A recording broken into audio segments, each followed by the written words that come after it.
तुम यह भली भांति जान लो कि मेरे आदेश मेरे प्राणियों के लिए मेरी दया की कुंजी हैं। स्वर्ग से तुम्हारे प्रकटीकरण के द्वारा ऐसा ही आदेश दिया गया है। अगर कोई व्यक्ति सर्वदयालु की वाणी से निकले शब्द के माधुर्य का पान करना चाहता है, तो वह समस्त सांसारिक संपदाओं को त्याग देगा, ताकि वह प्रभु के आदेश की सत्यता को प्रमाणित कर सके।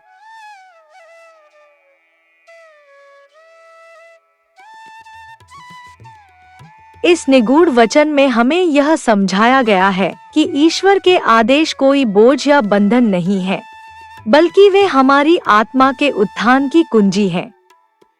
अक्सर हम सोचते हैं कि नियम और आदेश हमारी स्वतंत्रता को सीमित करते हैं, परंतु बहाई शिक्षाएं हमें बताती हैं कि ईश्वर के आदेश वास्तव में उसकी असीम दया और प्रेम का प्रमाण हैं। जब हम ईश्वर के मार्गदर्शन को स्वीकार करते हैं, तब हमारे जीवन के द्वार खुलते हैं। जैसे एक चाबी बंद दरवाजे को खोल देती है, वैसे ही ईश्वर की आज्ञाएं हमारे हृदय, हमारे विचार और हमारे समाज को प्रकाशमान कर देती हैं। यदि कोई व्यक्ति उस दिव्य वाणी की मधुरता का अनुभव करना चाहता है, तो उसे सांसारिक आसक्तियों से ऊपर उठना होगा।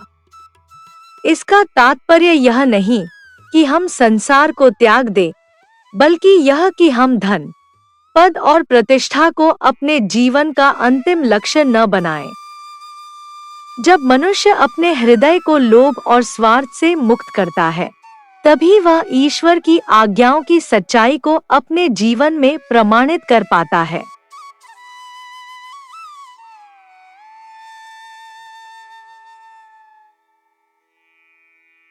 बहाई शिक्षाओं के अनुसार सच्ची स्वतंत्रता ईश्वर की इच्छा के अनुरूप जीवन जीने में है।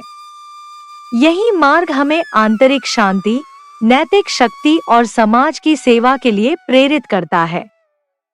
इस प्रकार यह पवित्र लेख हमें आमंत्रित करता है कि हम ईश्वर के आदेशों को प्रेम पूर्वक अपनाएं, उन्हें अपने आचरण में उतारें और अपने जीवन को उसकी दया का जीवंत उदाहरण बना दें।